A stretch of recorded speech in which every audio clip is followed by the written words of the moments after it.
Bueno, ya comienza a conectarse nuestros buenos amigos a través de nuestra página Andrew Everett Chardon, página oficial, mi Facebook, mi página de Facebook para todos ustedes.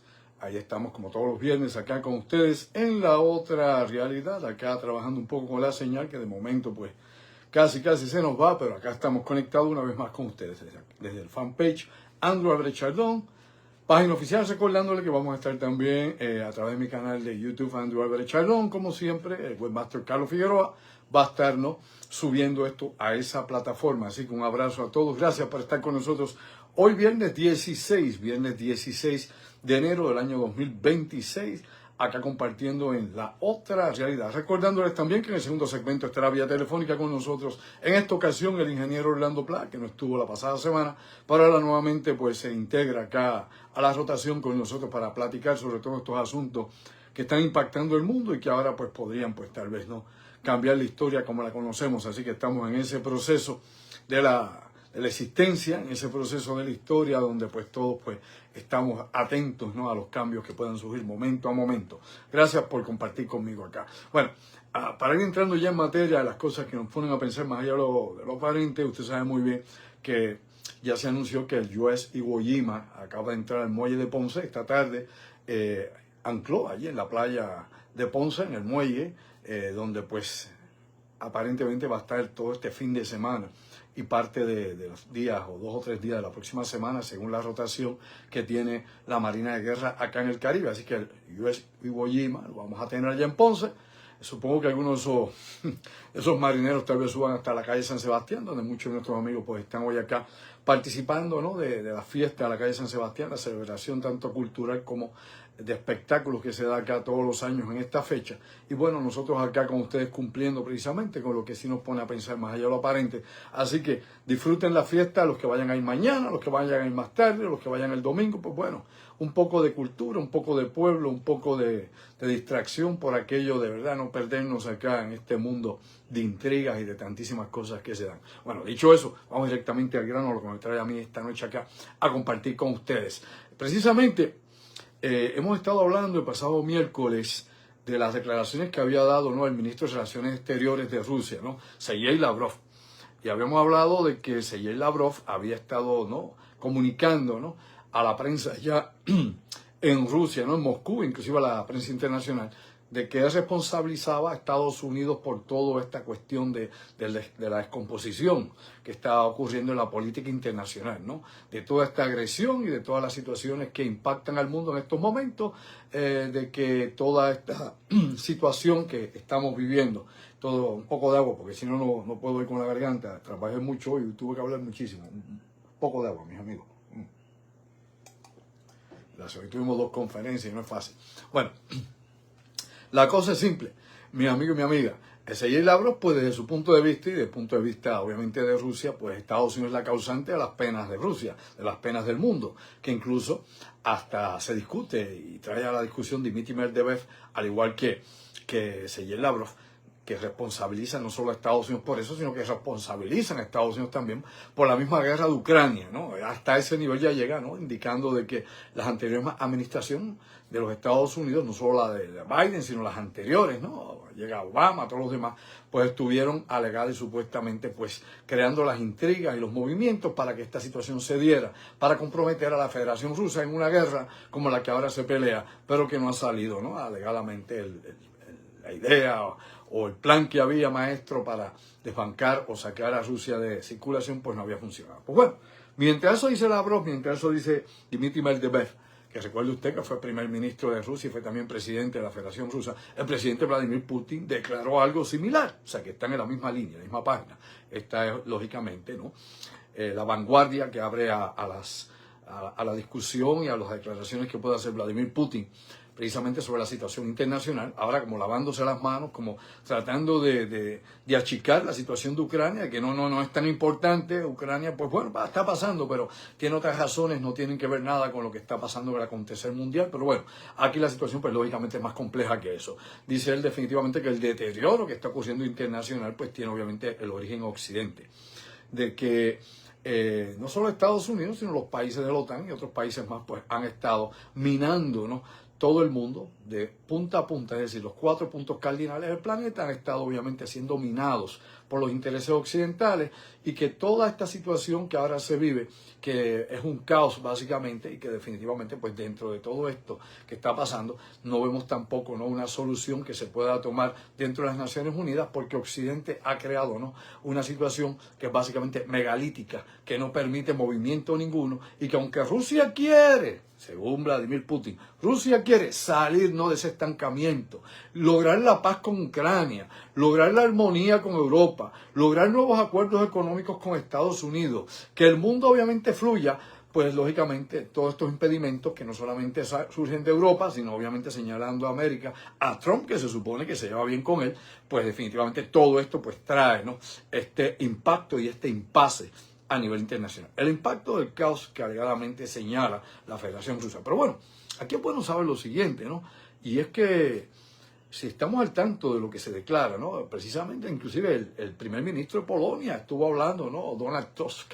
Donald Tusk habló precisamente ayer de que es Rusia quien no quiere aceptar los acuerdos de paz. Es decir, incluso cuando vamos a buscar, y esto es importante que usted haga esto, haga la asignación, busque y verifique, no es que yo lo diga, no importa lo que yo diga, usted vea los datos, la información correcta, las fuentes de información.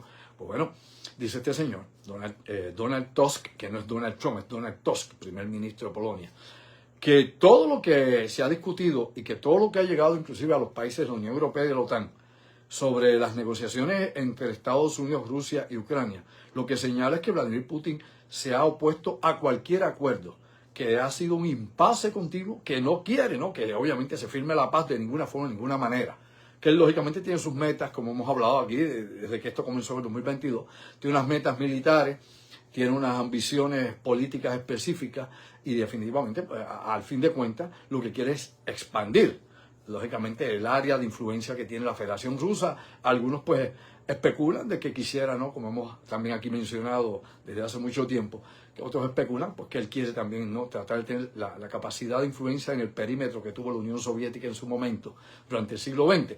Bueno, tanto es así que usted esté enterado, que mientras dice esto el primer ministro de Polonia, Donald Tusk, también Lituania está en este mensaje. Me explico. Ya no señalada directamente por Rusia, pero sí Lituania señalando a Rusia, Y Lituania en una preparación conjunta con Polonia. ¿Por qué? Porque tanto Lituania como Polonia tienen fronteras, uno con Bielorrusia, los dos con Bielorrusia, obviamente, allá al lado, con Ucrania, obviamente, y definitivamente con Kaliningrado. Y recuerde usted que Kaliningrado es la conexión que tienen que pasa precisamente para allá por Lituania, que entra hacia esa zona de Europa oriental y que conecta con Bielorrusia y conecta obviamente con Rusia.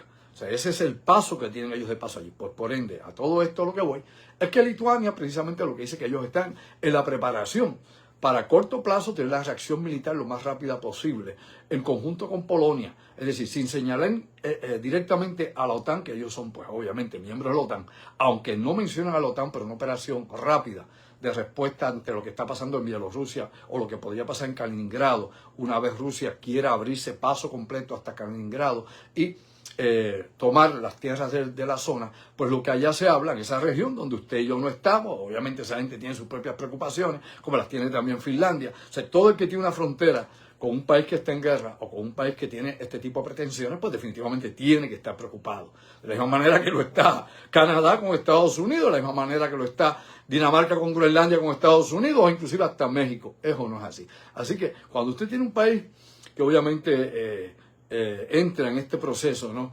de reclamos territoriales y de operaciones militares que podrían comprometer seguridad de terceros, pues definitivamente pues usted tiene que tener algún plan de contingencia, usted tiene que tener un plan de reacción. Pues en este caso Lituania pues ha entrado en ese plan de reacción en conjunto con Polonia y ellos pues están haciendo su preparación en su región, pensando y planificando que en algún momento van a tener que luchar con los rusos y con los bielorrusos.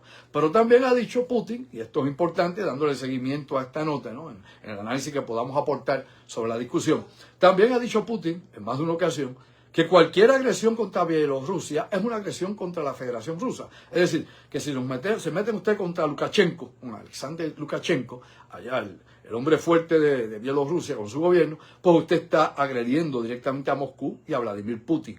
y que la respuesta que podría haber en caso de que hubiera un conflicto militar y entrasen fuerzas, sea de Lituania, Polonia, de otros países bálticos o inclusive de la OTAN per se, allá a Bielorrusia, pues esto posibilitaría incluso el uso de armas de destrucción masiva, específicamente armas nucleares tácticas. Y ahí está, o sea, no lo esconde, no lo oculta, lo dice abiertamente Vladimir Putin, lo ha dicho innumerables ocasiones, y eso está ahí sobre el tapete, que incluso sobre esas cosas y la posibilidad de una tercera guerra mundial va a estar hablando el compañero Orlando Platt en el segundo segmento. Pues bueno, ojo a todo esto, porque definitivamente es una situación complicada lo que tenemos ahora mismo, ¿no? La paz pues no está ni cerca siquiera de comenzar en la región de Ucrania. Ya vamos a cumplir, 2022, ya estamos en el 2026 y ya mismo cumplimos nuevamente otro año más de este conflicto, así que la cosa prosigue y no fue rápida como mucha gente pensó en un principio y que algunos creían que en 1 o 2 años eso se iba a solucionar. No, esto pique y se extiende y parece que va mucho más tiempo. Bueno, dicho todo eso, cayendo aquí en tiempo, antes de seguir, comparte lo que quiero discutir con ustedes esta noche. Tiene que ver obviamente con la decisión del presidente Donald Trump de no bombardear, no llevar a cabo un ataque directo contra 50 blancos específicos que habían sido escogidos por el Departamento de la Defensa de la guerra sobre Irán. Es importante también señalarles e invitarles a que estén con nosotros el próximo sábado 24 de enero. Es decir, la próxima semana, el sábado 24 de enero, vamos a estar allá en Estudio 58 en Guayama presentando Black Code 2, la segunda parte de Código Negro 2 de los archivos X de Puerto Rico. Información obviamente interesante por demás, información en algunos casos desclasificada, otra información todavía obviamente está con programas que siguen restringidos a la información pública, pero va a haber una cantidad interesante de evidencia, de visuales, de videos filmados in situ, ¿no? El lugar, tantas cosas que aquí pues la prensa ni nadie más ve. Así que recuerde que eso es el próximo sábado, 24 de enero, 8 de la noche, Estudio 58 en Guayama. Es la misma entrada del pueblo, no del pueblo, sino de la plaza de Guayama, ahí está Estudio 58. Teléfono para contacto, para los espacios que aún queden disponibles, 787-579-8600. Apunta, 579-8600. Puedes enviar mensaje de texto, puedes llamar directamente y separa tu espacio, porque lo que vas a ver allí es distinto y diferente. No es lo mismo todos los días, ni es lo que por ahí se dice de rebote. Bueno, dicho esto, usted sabe muy bien que el presidente Trump, precisamente, en una reflexión, según él dijo a la prensa en Estados Unidos, ¿no?, a las cadenas de noticias estadounidenses, en una reflexión de él, pensando acá, pues decidió no atacar obviamente a Irán, partiendo no de la premisa de que alegal y supuestamente habían bajado, ¿no?, los asesinatos o las muertes en la calle, es decir, la represión letal que estaba llevando a cabo el gobierno de los ayatolás pues había disminuido, ¿no?, de que se decía, según dice él, ¿no?, la información que le llegaba a él de primera mano, según el presidente Trump, pues era de que ya no iban a hacer o se iban a llevar a cabo ejecuciones, es decir, que la gente que había sido arrestada, que estaban acusados de ser enemigos de Dios o de crímenes contra Dios, pues no iban a ser ahorcados allá en Irán. Dice Trump que eso fue una reflexión que él tuvo, ¿no?, y que basada en esa información pues no iba a bombardear. Bueno, lo que sí sale, ¿no?, en la prensa internacional, inclusive se publica allá en Tel Aviv, en Israel, es que Benjamin Netanyahu habló con Trump y que la información que le dieron no solo de la Agencia Central de Inteligencia de la CIA, sino que le dio el Mossad a Netanyahu y Netanyahu a Trump, era que este no era el momento para llevar a cabo una ofensiva de bombardeo sobre Irán, ¿no?, que no era el momento que convenía. Y que sí había, según el Mossad, bajado obviamente la intensidad de muertes en las calles. Ahora bien, oiga bien, las protestas no han cesado. ¿Quién le dijo eso? Claro que no, las protestas continúan. Continúa la gente en la calle, continúa la represión. No, todo esto sigue obviamente allí hay una vorágine. Y esto pues no va a pasar. Recuerde, eso pasó en el 2009, esto pasó en el 2012, pasó en el 2019, pasó en el 2022 y ahora en el 2026. O sea, es cíclico este tipo de protestas que lleva a cabo un pueblo oprimido, reprimido, como es el pueblo de Irán, ¿no? Y que lógicamente la gente sale a protestar, no solamente a favor de las mujeres, que no tengan que tener el velo puesto continuamente, sino toda la otra segregación que se da allí en contra de la mujer, precisamente en el trabajo, entre tantísimas cosas más. Sino que definitivamente todo el mundo, hombres, mujeres, niños, todo el mundo, pues viven bajo un régimen obviamente opresor, un régimen de la Sharia, un régimen que la visión que tiene es del medievo. Vamos a hablar como es, hombre, sí. La mentalidad de talibanes, la mentalidad de los ayatolás, ¿no?, la mentalidad de la mayor parte de toda esa gente que es extremista, yihadista o que están buscando el Estado Islámico, Boko Haram, Al-Qaeda, Neymar, el que usted quiera, píntelo con turbante, sin turbante, que le dé la gana, que es una minoría de entre los 2.000 millones, que ya son 2.000 millones, de musulmanes que hay en el planeta, no son poquitos, 2.000 millones, mastica con las neuronas, pues bueno, que es una minoría que no llega ni siquiera actualmente, antes hablaban de un 3%, ahora se reduce el número a menos de un 1% de esos 2.000 millones que son los yihadistas, los extremistas, los islamistas. ¿Ok?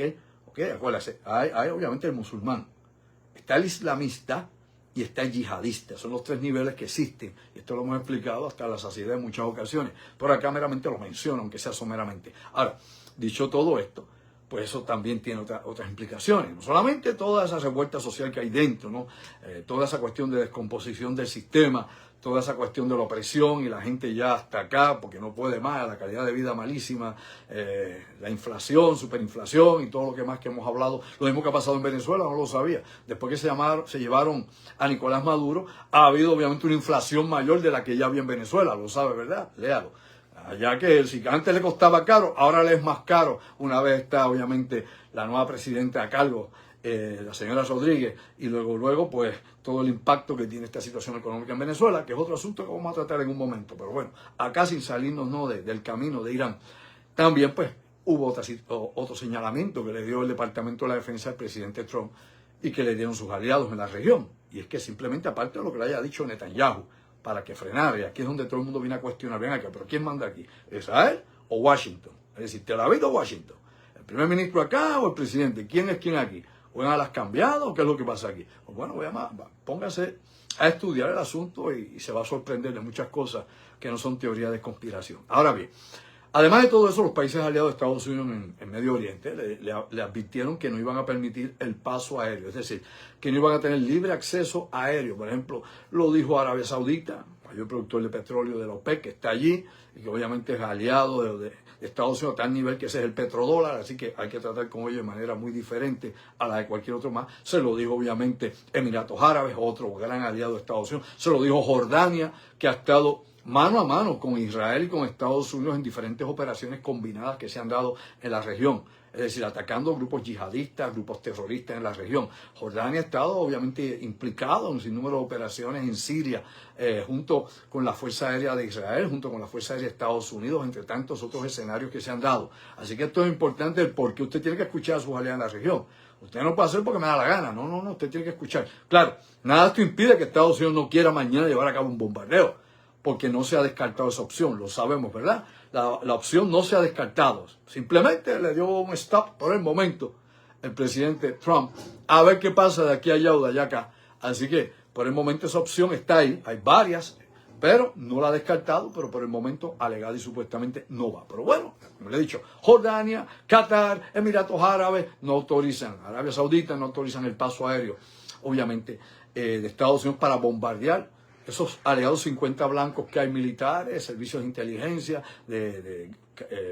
edificios de gobierno, etcétera, etcétera, que se habían escogido para dar una reprimenda a Irán por la muerte de gente en las calles. Bueno, qué cosa, ¿verdad? Aquí matan gente en todas partes. Para unos se protesta, para unos se meten a bombardear, pero para otros los dejan morir. Póngase al día, vamos a hacer conciencia, ¿verdad? Vamos a despertar durmientes y ver qué pasa en el mundo, a ver si alguien se mete en Sudán, con las decenas de miles que matan allí. ¿Qué pasó en Gaza? Nadie se metió. ¿Quién? Nadie. En Líbano, ¿quién? Nadie tampoco.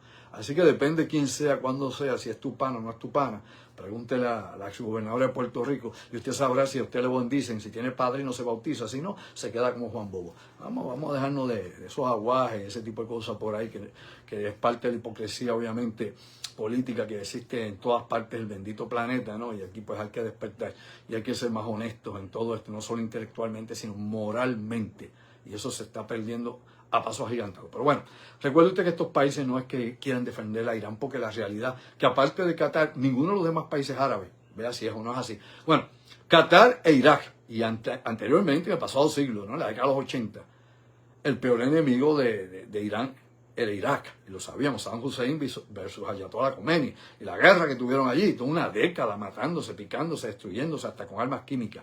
Pero aparte de eso, que ya no es así, Pero definitivamente después de la ocupación de Irak, oiga bien, esta es la historia, no es cuento chino, después de la ocupación que tuvo Estados Unidos allá en Irak y abandonó Irak, quien vino a sustituir obviamente la influencia en la zona no fue otro país árabe, y no fue ni siquiera Estados Unidos, aunque todavía quedan tropas de Estados Unidos allí, supuestamente y alegadamente detrás del Estado Islámico, y que están llamadas a tener obviamente máxima seguridad debido a la situación que está ocurriendo en la región y que a cada rato son atacadas, ¿no?, las instalaciones y las bases donde están, con drones, con morteros, con misiles, así que tienen que estar 24/7 alerta a los soldados de Estados Unidos allá en Irak.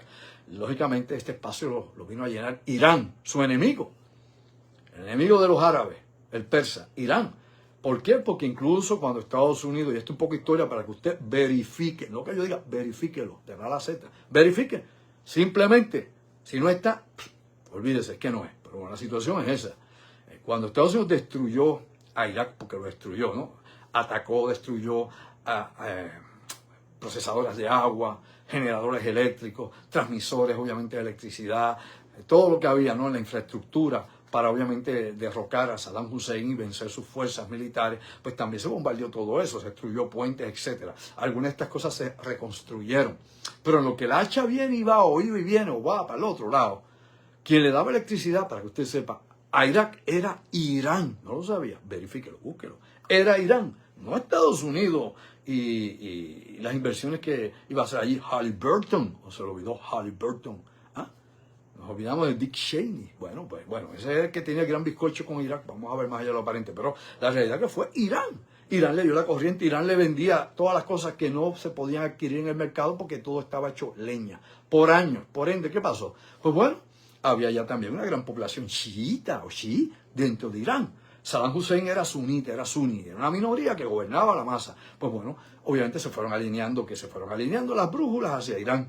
Por eso en la actualidad la relación entre Irak e Irán es de colaboradores. Por eso es que grupos yihadistas y grupos antiestadounidenses y anti-israelíes operan dentro de Irak, porque son aliados allá. Hay alianzas diplomáticas, hay simpatías y hay un odio común, el odio común elemental contra Occidente. Así que por eso las tropas de Estados Unidos que están operando en Irak tienen que estar siempre a máxima seguridad, bandera roja 24/7. Ahora, dicho esto, para que veamos más allá de lo aparente de esta situación, pues, como he dicho, esos países árabes, Arabia Saudita, que siempre ha tenido una competición y siempre ha sido enemigo de Irán, y Irán enemigo de Arabia Saudita, por eso es que los hutíes atacaban, si hacemos memoria, hace unos 3, 4, 5 años atrás, continuamente atacaban aquí en Arabia Saudita desde Yemen, y tiraban misiles contra las plantas petroleras o las refinerías petroleras, contra zonas industriales, etcétera, etcétera. Por acá hacerlo así genéricamente el comentario.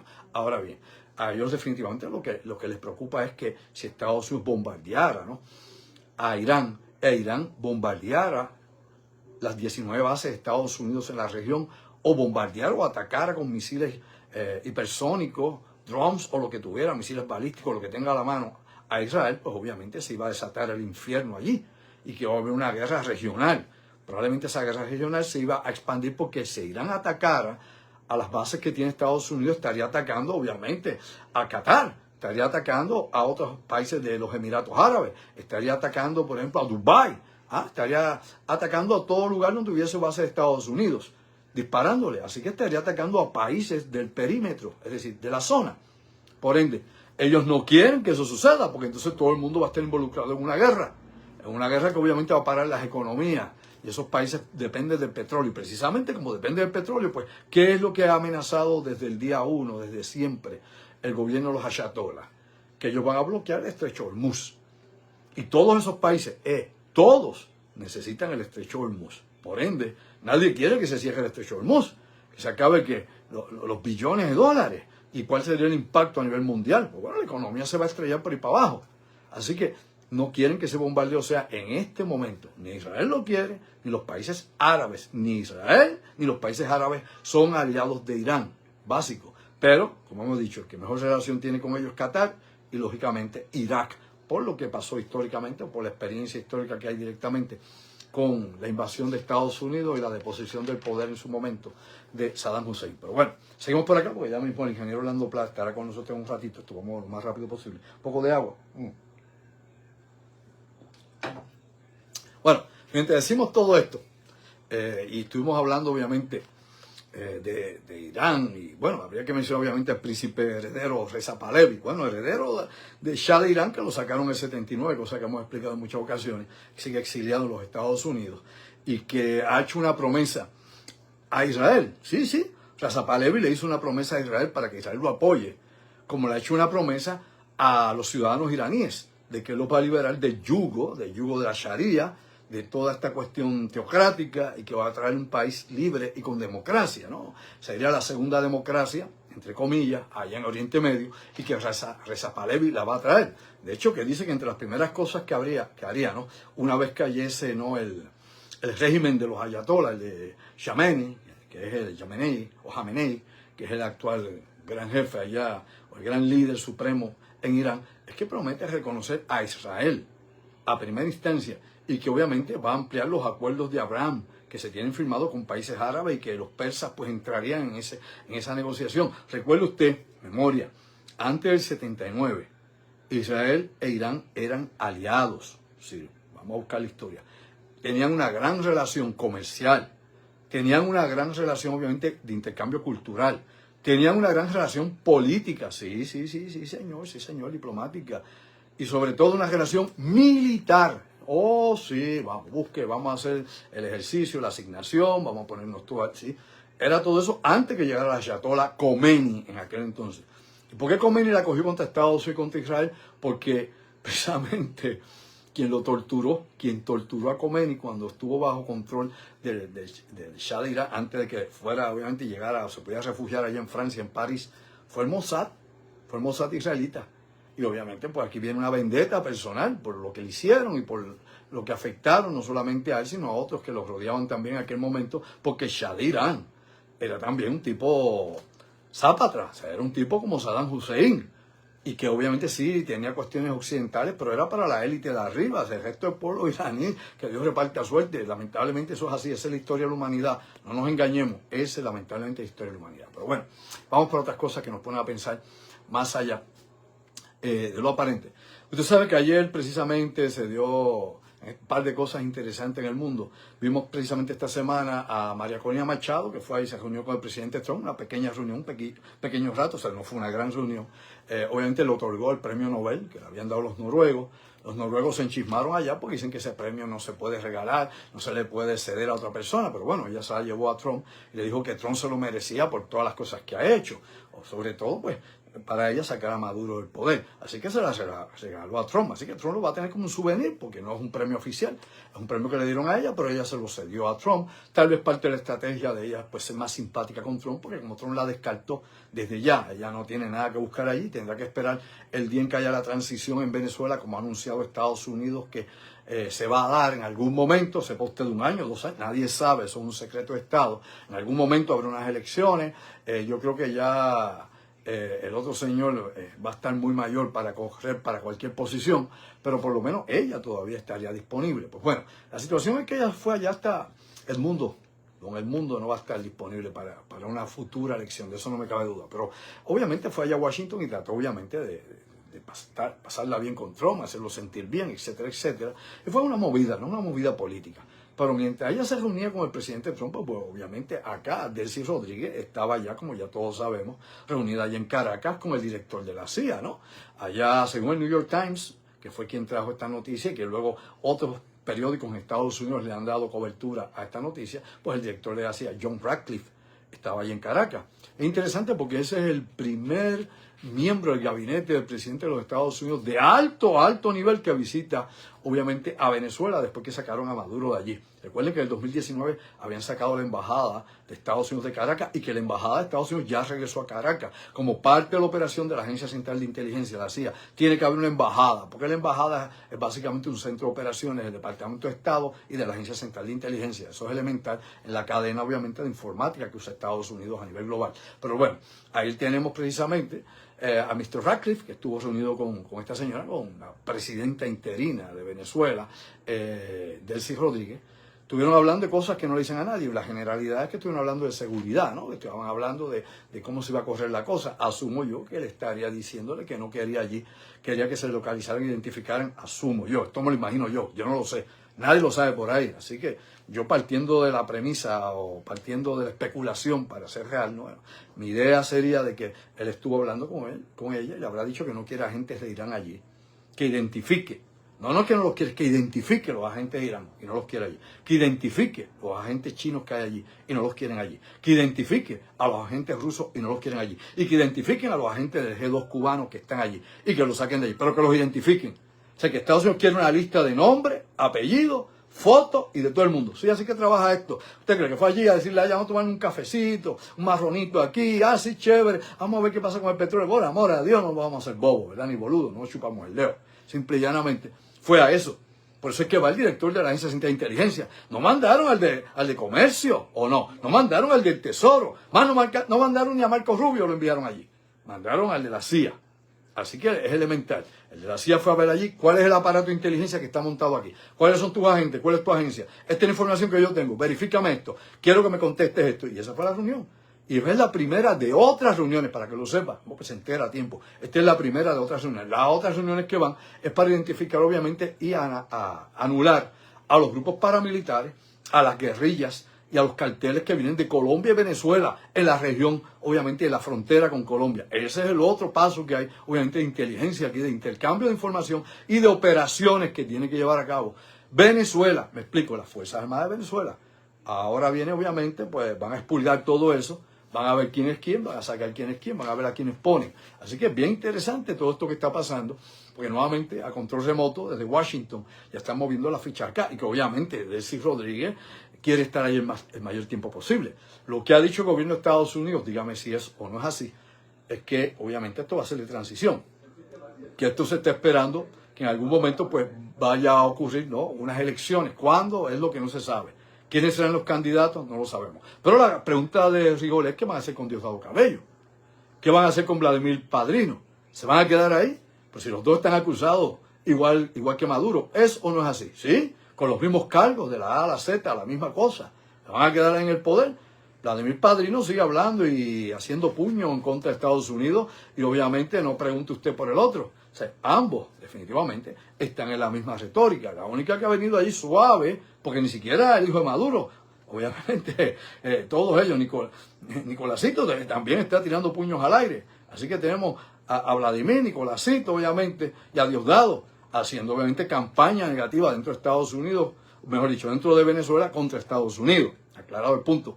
Pero entonces Delcy, que es la que está dando en la cara, le está diciendo que sí a todo, alegadamente, a Estados Unidos. Pues bueno, ahí estuvo obviamente, como hemos dicho, el director de la CIA, John Ratcliffe. ¿Qué va a pasar después de todo esto? ¿Qué se va a resolver? Bueno, yo no sé qué se va a resolver detrás de todo esto, no sé cuál es el plan, pero definitivamente ya vemos que quien entró primero es el de inteligencia de Estados Unidos. Bueno, pero mientras eso pasaba, y ya pues debe estar Denis comunicándose con el ingeniero Orlando Pla, que esperemos que ya mismo lo tengan en línea, pues mientras esto pasaba, la reacción de China fue inmediata. ¿Cuál fue la reacción de China? Exigirle a Venezuela que le pague más de 20 mil millones de dólares que le deben desde la época de Hugo Chávez. Como ya obviamente no tiene supuestamente alegadamente influencia directa o tiene propiedad directa sobre los pozos petroleros, las zonas que tenía de minería en Venezuela, supuestamente, porque mientras dice eso y pasa eso, se reunió con Ratcliffe, también Delcy Rodríguez decía que ellos tienen derecho a hacer negocio con Rusia, con Irán, con China y con Estados Unidos, aunque eso es de la boca para afuera. Pues bien, pues China se adelantó y dice: bueno, papi, ustedes me deben 20 mil millones de dólares o más, de la época de Chávez, que le hemos dado dinero, que hemos invertido en ustedes, etcétera, etcétera, etcétera, todo ahí por ahí, aquí está la cuenta, queremos que nos paguen, y es ya, no es a plazo, es ya. El mundo es eso, presión, sanciones, se hacen diferentes maniobras para tratar obviamente de tomar al otro, sacarlo de equilibrio o aprovecharse de la situación de lo que está pasando. O sea, nada de esto definitivamente es sencillo y es fácil. Y mientras eso sucede, mientras todo esto está pasando, pues lógicamente el gobierno del presidente Donald Trump está en estos momentos pues también trabajando con grupos de contratistas militares para que hagan algo que aquí mencionamos. De hecho, hace una semana atrás lo mencionamos. Estamos esperando por la llamada del ingeniero Pla, pero que Denis ya está en ese proceso.